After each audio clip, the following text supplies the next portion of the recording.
Halo, assalamualaikum warahmatullahi wabarakatuh. Bertemu lagi dengan saya Satrio Gagal Tenar, petani pisang Nusantara ya. Oke guys, kali ini saya akan membahas tentang pengenalan tentang fusarium dan bakteri ya. Oke, di sini saya sudah ada di tempat yang lahannya memang di sini ciri-cirinya rata-rata layu, terkena layu ya. Ini sudah memang umurnya juga sudah lama guys, kurang lebih ini 5 tahunannya sudah ya. Nah di sini untuk penanganan layu fusarium akan kita bahas di waktu yang lain. Untuk sekarang kita memahami dulu apa sih itu yang namanya layu fusarium, layu bakteri dulu. Untuk mengenali yang namanya layu fusarium dan layu bakteri ya. Oke, di sini kebanyakan para petani pisang jika mendapati daun kuning sedikit dibilang layu fusarium. Sedangkan untuk mengobati itu atau untuk menangani tersebut itu memang agak rumit ya guys ya. Di sini salah satu penanganannya itu harus memang dari awal, dari pencegahan guys. Nah di sini sendiri untuk pencegahannya sendiri itu kita harus memang benar-benar teratur ya, dalam artian ini tahapannya benar. Satu, untuk tahapannya sendiri di sini untuk menangani layu, satu kita itu harus mengecek kelayakan tanah dulu guys. Di sini kita harus mengetahui pH tanah kita berapa ya guys ya. Pentingnya pH tanah guys di sini ya. Untuk pH tanah di sini, untuk pH tanah itu agar Anda semua itu bisa memberi nutrisi dengan baik dan benar ya. Nah, bila mana di sini pH tanah Anda terlalu masam atau terlalu basah, nah di sini mau pupuk sebanyak apapun itu tidak akan terpengaruh pada pisang. Malah kebanyakan ada yang menggunakan unsur hara seperti kayak nitrogen itu terlalu banyak, bukannya tambah subur malah biasanya itu pohonnya, kalau yang pohon kecil itu bisa kebakar dan mati ya. Oke, seperti itu. Nah, untuk pH tanah di sini sendiri saya tidak bosan-bosan menjelaskan kenapa kok yang dibahas pH tanah lagi, pH tanah lagi, pH tanah lagi. Karena kuncinya itu memang ada di pH tanah guys. Oke, pH tanah yang baik dan yang bagus itu pH-nya ada di pH berapa? 7. Oke, pH 7 ya guys ya. Untuk di sini sendiri pH 7 itu sangat baik untuk segala tumbuhan ya guys ya. Jadi kenapa harus pH 7? Jadi di sini kebanyakan untuk pengangkutan nutrisi yang ada di dalam tanah atau yang diberikan oleh kita akan terangkut oleh akar-akar muda yang akan mengangkut ke pohon pisang tersebut atau pohon asal-asalannya guys ya. Oke, selanjutnya kita akan membahas tentang layu fusarium dan bakteri ya guys ya. Oke, di sini saya sudah mendapati untuk pohon seperti itu ya guys ya. Pohonnya itu terlihat seperti kuning ya guys ya. Memang kuning ya guys. Itu kuning, tapi bukan berarti pohon pisang yang kuning itu dijangkiti oleh layu fusarium, dan bisa juga dijangkiti oleh layu bakteri. Nah, kita memahami dulu apa itu layu fusarium ya. Oke. Untuk di sini sendiri layu fusarium itu dijangkiti oleh jamur ya guys ya. Itu jamur putih yang dia itu menggerogoti biasanya dari bawah dulu, dari akar, dari umbi, lalu menjalar ke batang semu, lalu ke pohon.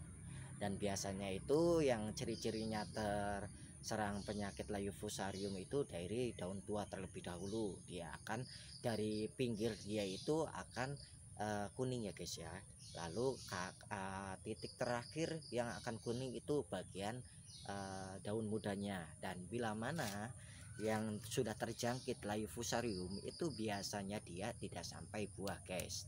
Nah, untuk kedua, untuk layu bakteri guys. Untuk di sini layu bakteri itu biasanya dia itu pohon hitam, dalamnya agak bau juga, dan di situ biasanya itu dia bisa berbuah, pohonnya bisa berbuah, tapi dia itu apa ya, buahnya kadang hitam guys, hitam di dalamnya ya. Jadi kalau kita pencet itu akan gembos guys. Nah itu yang namanya layu bakteri guys.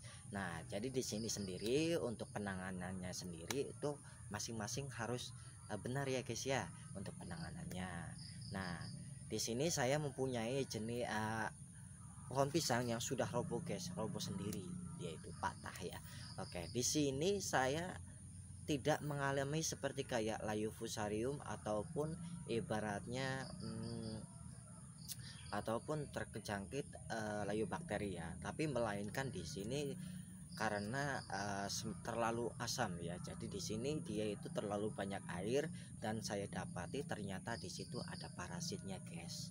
Nah parasitnya apa? Nah salah satunya adalah parasitnya itu ulet uret ya guys ya. Nah ulet uret itu ternyata menggerogoti bagian bawahnya guys, belum sampai ke fusarium.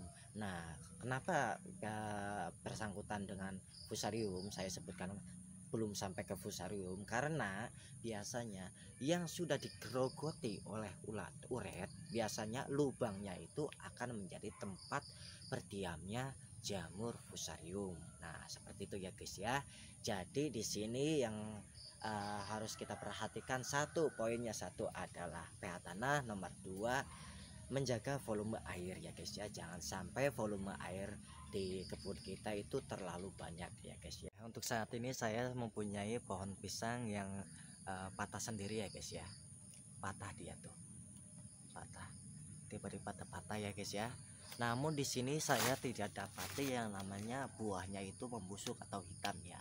Justru di buahnya sampai mateng di bawah itu, sampai masih bisa dikonsumsi guys. Oke, saya lihat dulu ya untuk buah pisangnya ya guys. Kebetulan di sini masih ada yang masih bisa kita lihat ya guys ya. Untuk di sini sendiri ya, dalamnya masih bagus guys. Ya. Oke, dalamnya masih bagus ya guys. Dan bila saya makan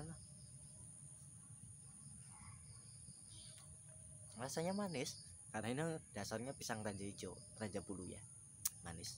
Dan dia itu masih bagus guys.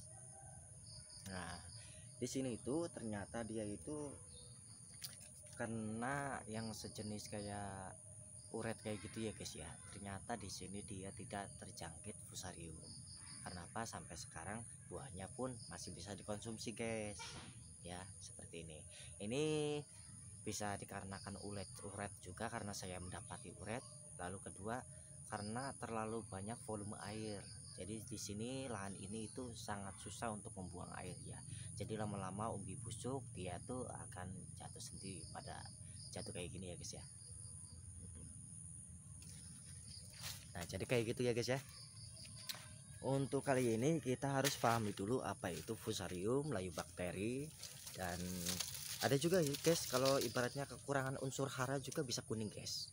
Ya jadi nanti kalau ibaratnya pengen tahu lebih mendetail lagi, nanti kita akan bahas di grup ya, di Banana Farmer of Indonesia atau di komunitas petani pisang Nusantara atau di komunitas tani mandiri ya. Oke ya. Oke, sekian dulu dari saya, Satrio Gagal Tenar dari Ciamis melaporkan. Assalamualaikum warahmatullahi wabarakatuh.